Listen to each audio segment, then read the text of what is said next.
Um, like God he kind of pushed me to get up, and I went to Katie Hemp, and we asked Jesus into my heart together.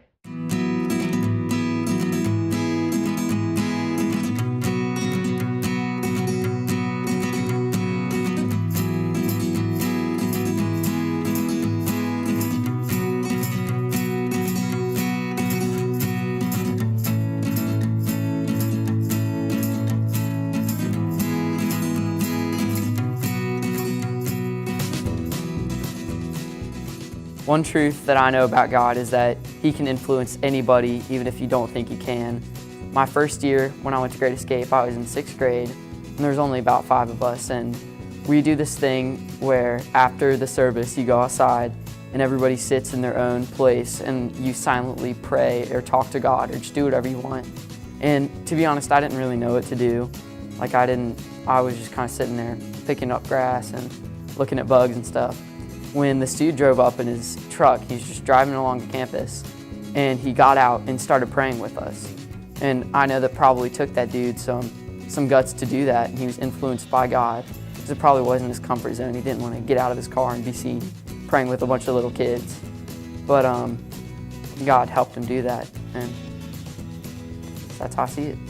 So I play a high level of soccer through Castle in North Carolina, and I really wanted to show other teams and my opponents that I was a Christian, and that I really gave all my playing, all my goals, assists, passes, anything I do in the game, I wanted to give it all to God.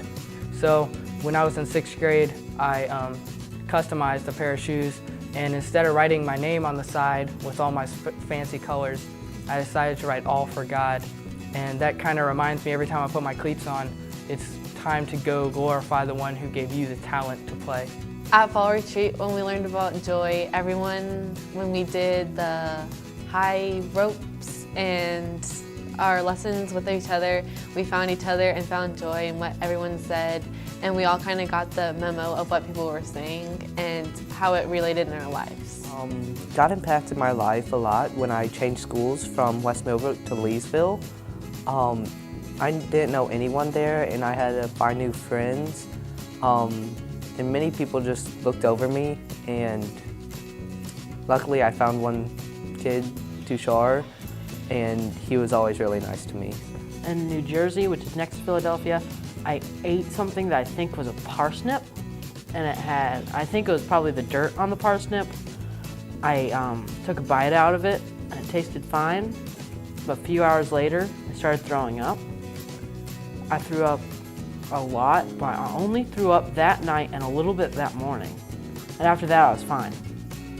And the day after, the first day, I didn't throw up at all, was my birthday. So it was really good timing. I think God healed me so I wouldn't throw up a lot on my birthday.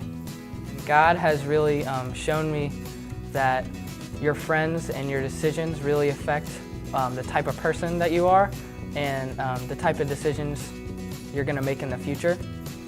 So advice I would give to 6th, 7th, and 8th graders in middle school is to be careful with who you call your true friends, because they may end up not doing things that you necessarily want to do. 6th grade, learn to choose your friends wisely. Don't think, oh, hey, she's going to be a great friend, and then realize that she's not going to be a great friend in the future in like 7th and 8th grade. Pick someone who you know that's going to be awesome. Like Sydney said, trying to choose your friends wisely, and just knowing who you want to influence you and who you want in your life and around you. Don't be afraid if you're sick, because God will heal you. Don't be afraid to do something because you think your friends will laugh at you, because it'll pay off.